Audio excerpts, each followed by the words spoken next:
So if you have a PWC or you have a boat or any other toy for that matter, you know it's going to happen sooner or later. You're going to get a scratch on it. So what do you do when that happens? Let's find out.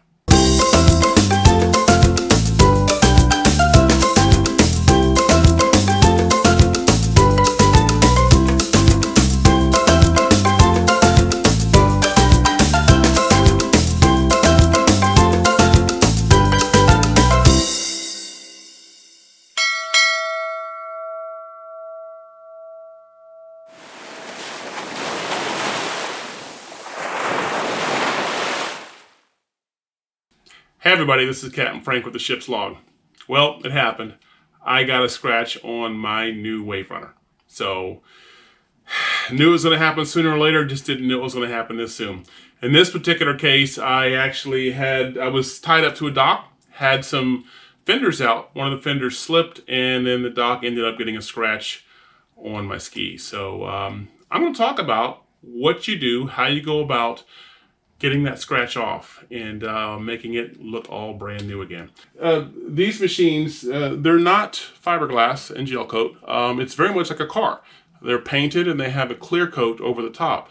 So what's happening is when you get a light scratch like what I've got, it's basically a scratch in the clear coat. It hasn't actually gone all the way down into the paint. So we're just going to sand that clear coat down, make it nice and smooth, and then put some wax on it, and it should look pretty good. First of all, let's talk about some of the things that I do have to do this job. The first thing I'm going to do is I've got 3 grits of sandpaper. I'm going to be using a 2500 grit, a 2000, and a 1000 grit. So I'll start with the 1000 grit, and then I'll go to the 2000, and then I'll go to a 2500. That'll start getting things nice and smooth. I do have some painter's tape. I'll be using this basically just to kind of mask off the area that I'm going to be working with.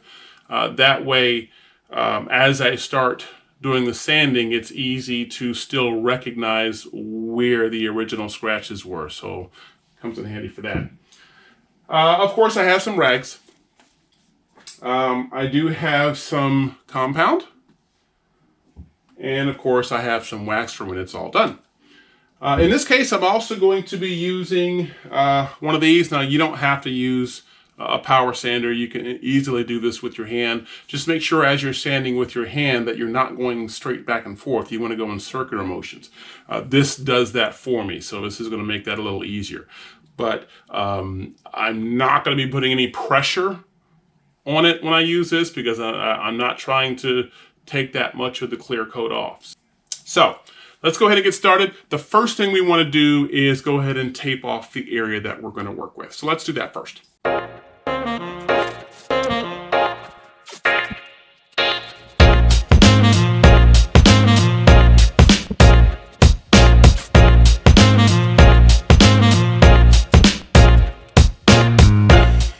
Okay, so I've got everything taped off.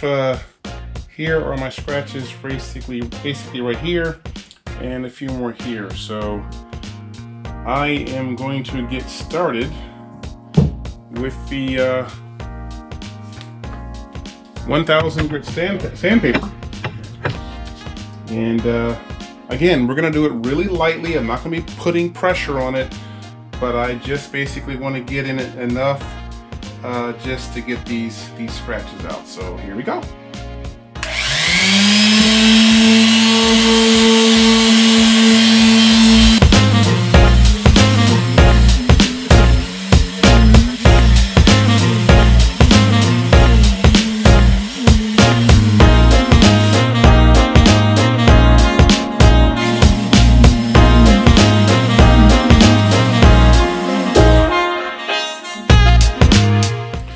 Okay, 2000 grit, here we go.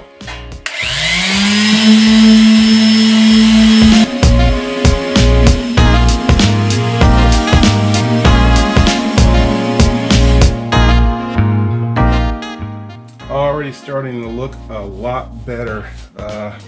You can also tell that that 2000 grit, it is starting to look more like a compound finish than a sanding finish. So that's looking real good there. I can get this thing in here.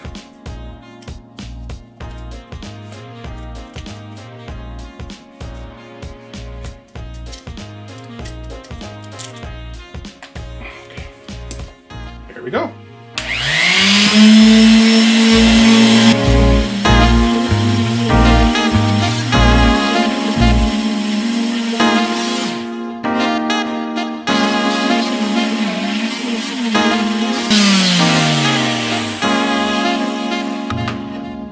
Okay, so now I think we are done with the sander. The next thing that we're going to do is get some of the compounding done. Now, in order to do this, I want to make sure I get it blended in with the rest of the finish. So I'm taking the tape off now, because when we put that compound on there, we do want to make sure it gets blended in nicely, and having the tape on there doesn't really allow us to do that.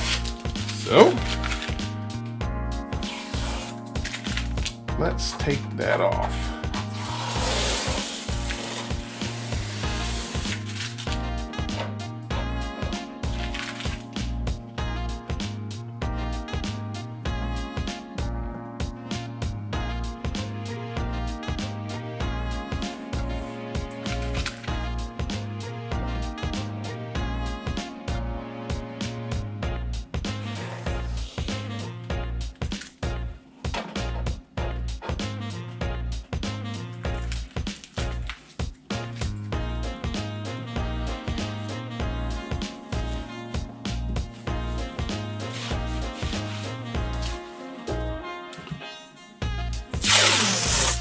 I am gonna put some tape right above this molding here because I don't want to get compound on that, so I will go ahead and do that just to kind of protect that a little bit. I'm gonna wipe this down really good, clean it, and then we'll get the compound out.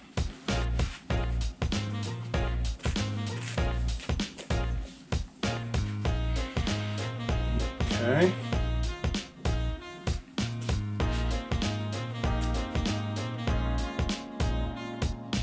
Wow, it's coming out of the bottom before it comes out of the top.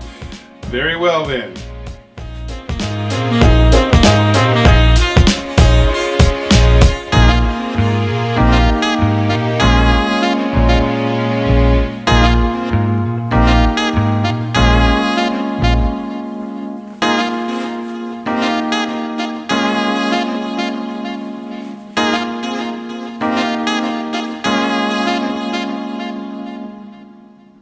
Guess there's more than one way to get compound out of the bottle. So again, I'm doing this in circular motions mostly, because I'm going to try to get as smooth a finish as I can.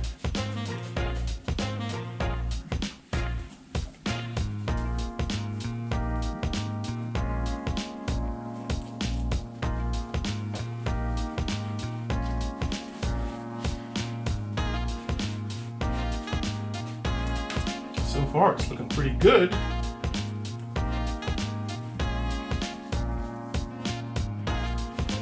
Looking pretty good.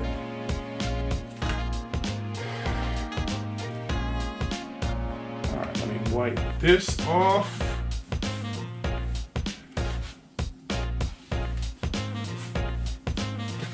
Okay, that looks pretty decent. Now, you can still see where I've sanded there a little bit, so I'm gonna do one, and if necessary, 2 more treatments with the compounding until you can't see those areas anymore. But there's actually a nice shine on that. It's just still a little bit duller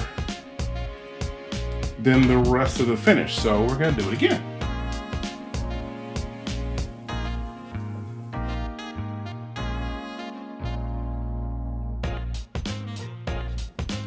Okay, so we have hit it with the rubbing compound, and actually we had to hit it with rubbing compound, I guess it was about 5 different times, and it is looking, oh, so much better, so much better. There's still, you know, a couple areas where the nicks were the deepest that you can still see a little bit, but you know, I'm not going to try to go any deeper into the clear finish, the clear coat, but man, this looks so much better than it did. So I am going to put some wax on it, and buff that off, and then we will actually be done. So let's go ahead and do that.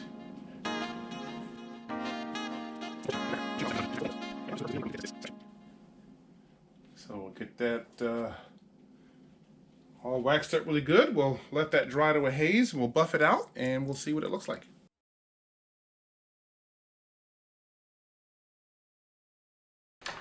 So there you have it. Everything worked out wonderfully. I do have to admit, before getting started on this project, I was definitely a bit nervous. I had not done anything quite like that before. And you know, even though supposedly I knew it was going to work, it's still kind of nerve-wracking when you're taking sandpaper to your brand new waverunner. So definitely got a little more nervous after hitting it with the sandpaper, and of course it turned all dull, which of course it's supposed to do. But still, once you've done that to the machine, it's a little nerve-wracking until you get done and you realize that, okay, this really did work. It looks a lot better. I'm very happy with the way it looked. Reality says that, you know, if you ride enough, you're gonna get dings, you're gonna get scratches, and obviously it doesn't affect the way the machine rides. It's gonna happen again. I just wasn't ready for it to happen quite this soon. So anyway, I will definitely be a lot more careful when putting my fenders on to make sure that they don't slip. That's what happened this time. It slipped off and I didn't realize it, and the doc put some nasty gouges on the machine. So let me know what you think. You know, does it bother you when you get scratches on your machine, or have you been riding long enough where you're like, it's no big deal as long as the machine runs great? Have you had to do the same thing? How did it work out for you? Or maybe after seeing this, you're thinking about giving it a try yourself. If you do, I would love to see how that worked out for you. So, meanwhile, thank you so much for watching. Please put down in the comments below what you think I could have done differently, or maybe if you have a different way of doing it. Just let me know your comments and what you think about this video. Thanks for watching. Please share it. Please don't forget to subscribe and to like the video if you like it. And until next time, we'll see you then.